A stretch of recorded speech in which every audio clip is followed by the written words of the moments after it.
Okay, so let's talk about the most important. Let me start with, so how are you feeling? Oh, I'm feeling much better today. But yeah, it was super weird yesterday, like seeing, you know, pictures and stuff from the premiere and not being there. I was very strange. But yeah, I got to do the screenings and like little premieres in Europe. So that was cool. Yeah, did get to, at least it was at the tail end of the trip. Yeah. And, of course, that's where I got it in like by traveling around and talking to all the people. And so, yeah. Yeah, I mean, listen, this is just the new norm, and you're not the only filmmaker I've spoken to who got it at the end of a tour. Yeah. You are, it's a long list of people. So what room are you at? Is this like your screening room at home? Yeah, or my little home office kind of thing. So facing this way, I have my desktop. Facing that way, I can watch movies and stuff. Yeah. So what you're basically saying is when you were working on Shazam, this is the room that you were working on it in. No, I mean, then I was at Warner Brothers, for the editing and everything. And yeah. Well, I meant more before you started filming. This is probably the room you were developing everything in. Yes. Yeah. So before we moved down to Atlanta for prep really starting. Yeah. So listen, we're talking about, the main reason we get to talk today is because I wanted about IMAX. As I've said repeatedly, and every other time someone will hear me say it, that's my favorite way of watching a movie. Yeah. And I have many memories of IMAX theaters and where I saw what and when. So I want to know from you, do you have a favorite IMAX memory of seeing a movie in a movie theater that really left a strong impression on you? I only saw IMAX in the US. I never saw it in Sweden when I lived there. I think they have them, but I never saw it, not where I lived. No, I think here I thought what's it called? Dunkirk was really cool. I mean, Christopher Nolan is like, he's the IMAX guy, shooting on the real film cameras and everything. And, it would be awesome to try that at some point, being out there in IMAX, looking at those big cameras and everything. And yeah. Do you have a favorite? Oh, sorry. Uh-huh. No.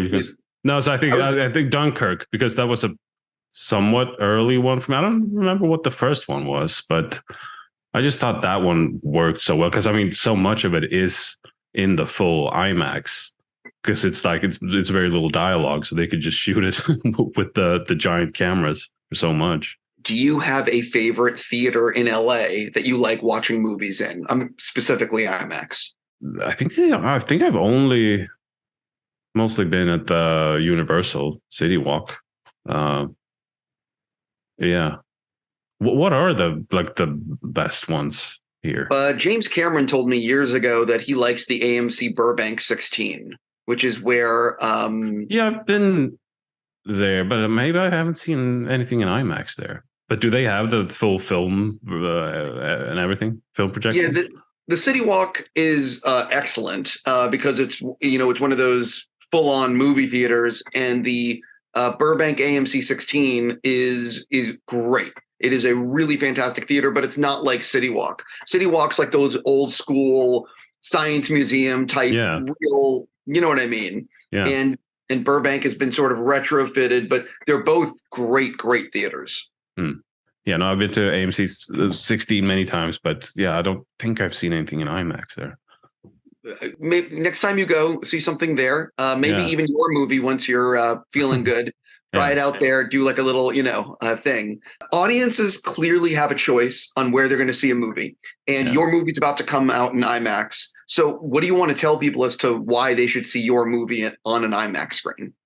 I mean, it's the biggest screen, the most sort of immersive thing. And I like the IMAX sound as well. I mean, you do a separate IMAX mix for it just because it's such a different configuration from the normal ones.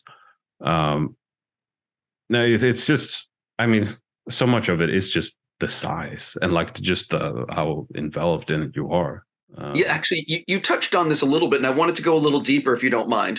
A lot of times people don't realize, like the average person doesn't understand, when you finish the movie and you get your VFX shots and everything, there's still a lot of work to do in post-production, getting the movie ready to be in a movie theater. Can you sort of talk about what you do specifically for an IMAX release that is different than a normal theater? Yeah, I mean, you do a separate sound mix. I mean, IMAX doesn't have like subwoofers, for instance, because they have such big speakers that you don't need it, so you don't need an LFE channel, and you have like sort of a different configuration of speakers. So you have to do a separate mix. And then the image is worked on as well. But that's something that IMAX does. Like they have their own process for it. That I guess is kind of secret or something. So what happens is like that they'll do their sort of conversion to IMAX and show it to you. And then, if there's anything you don't like about it, you can, give notes or whatever. But I don't think I've ever had any notes because it looks great every time. Yeah. Did you go to, I'm assuming you went to their headquarters to watch. Yeah. So that theater is where we often do some of our screenings. We did a screening there. I'm trying to explain, most people don't get to go there, but sitting in that theater, it's kind of nice. Yeah, it's a fantastic theater. Yeah. And it's cool that they have the two versions, so you can sort of check out both they have the big, the fanciest one, but then they also have the sort of, I don't want to call it lesser one, but it is a little lesser than the fanciest one. Yeah. They have the big screen is I believe laser projection, like the whole top of the line, kind of things. Yeah. No, yeah, that one's the absolute best. Just speaking about for the movie for a split second, when you think about all the VFX that you did and all the stuff that you worked on for the Shazam sequel, which sequence ended up being the one that was, are we ever going to finish this? Is it going to look as good as I'm imagining it's going to look in my head?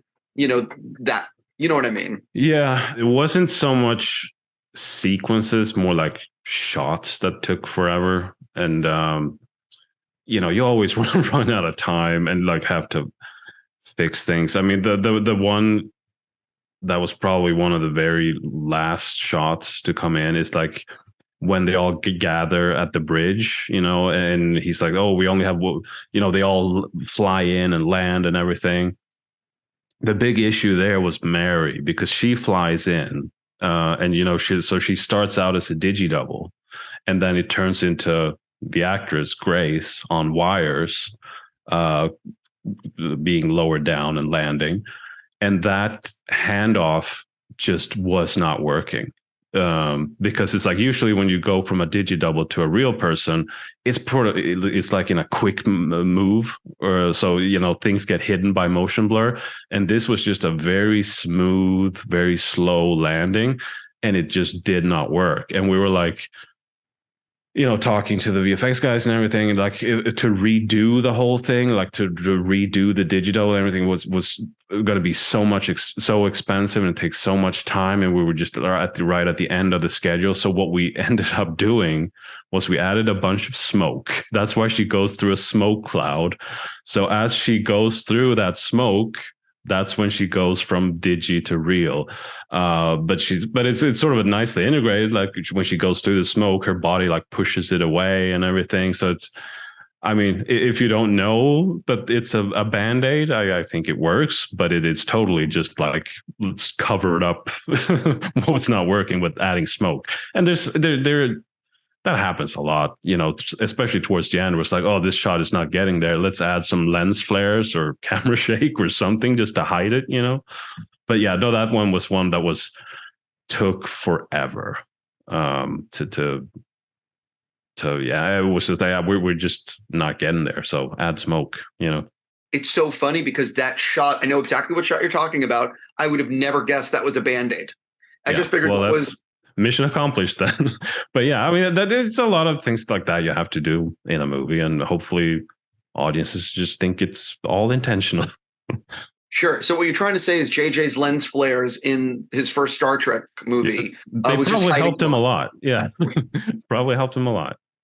Exactly. Listen, I'm not going to keep you on. I just wanted to touch on the IMAX of it all.